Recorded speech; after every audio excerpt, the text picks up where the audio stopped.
Angela Merkel ne s'est pas portée candidate à la chancellerie. 16 ans, 16 bonnes années pour l'Allemagne.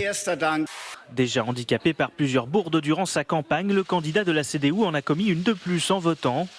Il a mal plié son bulletin. Résultat, son vote, qui doit être secret, ne l'est pas.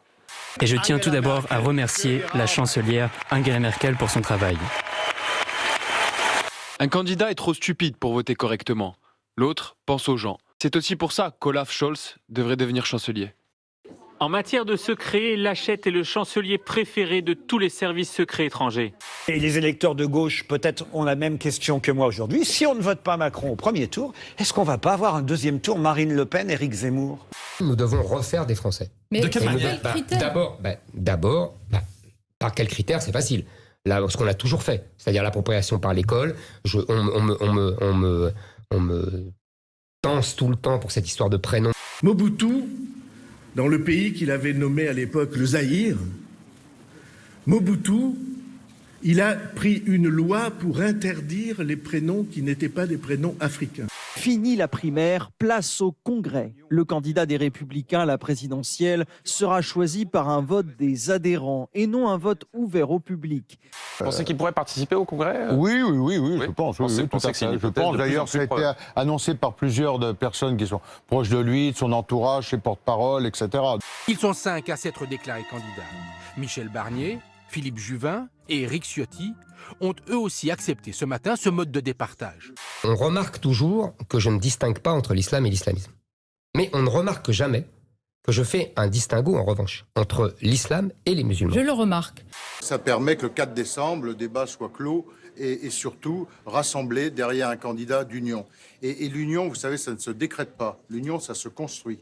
Les musulmans peuvent très bien se détacher de l'islam et avoir une pratique de leur religion que j'appelle, moi, avec tous les guillemets du monde, chrétienne. Mais ils le font. Le scrutin se déroulera en 2 tours.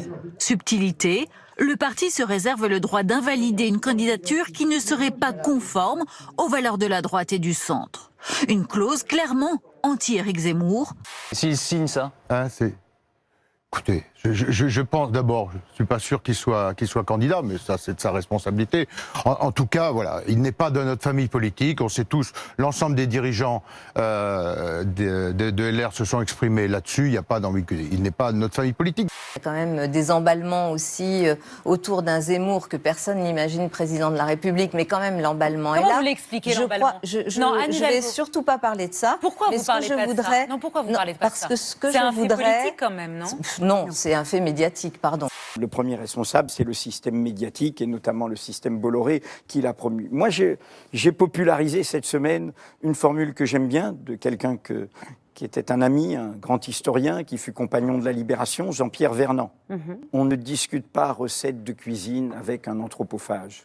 En attendant de sauver le pays, il veut d'abord dynamiter la droite. À Budapest, il affiche sa proximité avec Marion Maréchal, ex-Le Pen. Qu'est-ce qu'on doit en penser? On va en penser qu'on s'aime bien et que c'est la vérité. Si Marion Maréchal soutenait Éric Zemmour à la présidentielle, ça serait un coup dur pour vous. Mais pourquoi ça serait un coup dur? Quand même, c'est une proche quand même de Marine Le Pen. Oui, mais qu'est-ce que vous voulez que je vous dise? LR est devenu depuis longtemps un parti de notables centristes qui a trahi l'héritage du général de Gaulle, qui a trahi l'héritage de Georges Pompidou, qui a même trahi l'héritage du RPR des années 90.